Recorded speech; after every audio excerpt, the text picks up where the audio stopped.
Чий Крим? Український, російський, турецький, кримчан чи все ж? Крим Божий. Ми розкажемо 3 факти, які назавжди поставлять крапку в питанні «Чий Крим?». Це Visit Ukraine. Поставте лайк і пишіть в коментарях, яким ви бачите майбутнє півострову.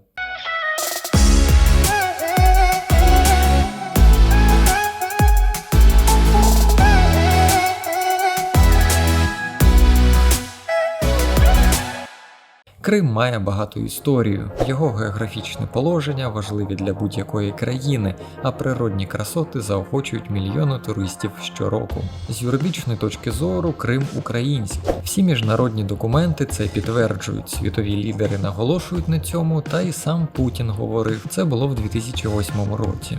І Росія давно визнала кордони сьогоднішньої України. З етнічної точки зору можна сказати, що Крим татар, тобто кримчан.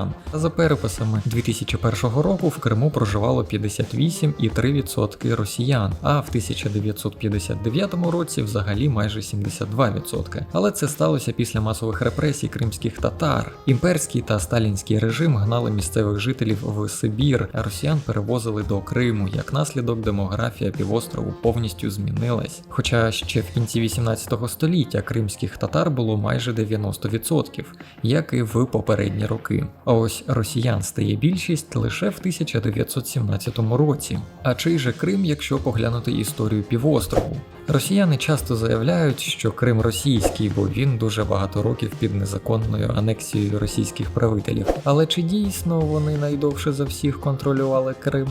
Османське панування над Кримом. Кримське ханство не завжди було незалежним. Більшість часу кримські татари були васалами Туреччини. В 1475 році турецькі війська зайшли на територію Криму і почали там володарювати. Їхня влада протрималась до 1771 року. Тоді на півострів зайшли імперські російські війська. Як відомо, Крим був у складі Російської імперії до 1918 року. Далі Крим побув 1 рік незалежним, та вже в 1919-му на півострів прийшли комуністи. Крим став автономною республікою РРФСР комуністичної Росії. В 1954 році Крим переходить під владу УРСР. Таким чином Туреччина контролювала Крим 296 років, а ось Росія лише 182 роки. Виходить, що і тут росіяни брешуть. Вже в часи незалежної України у центральної влади і місцевої влади Крима була політична криза. Вже тоді проросійські сепаратисти хотіли приєднатись до Росії,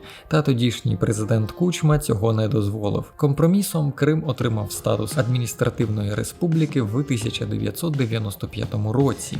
Як бачите, можна чітко сказати, що Крим явно не є російським, адже Крим – це Україна. Чому?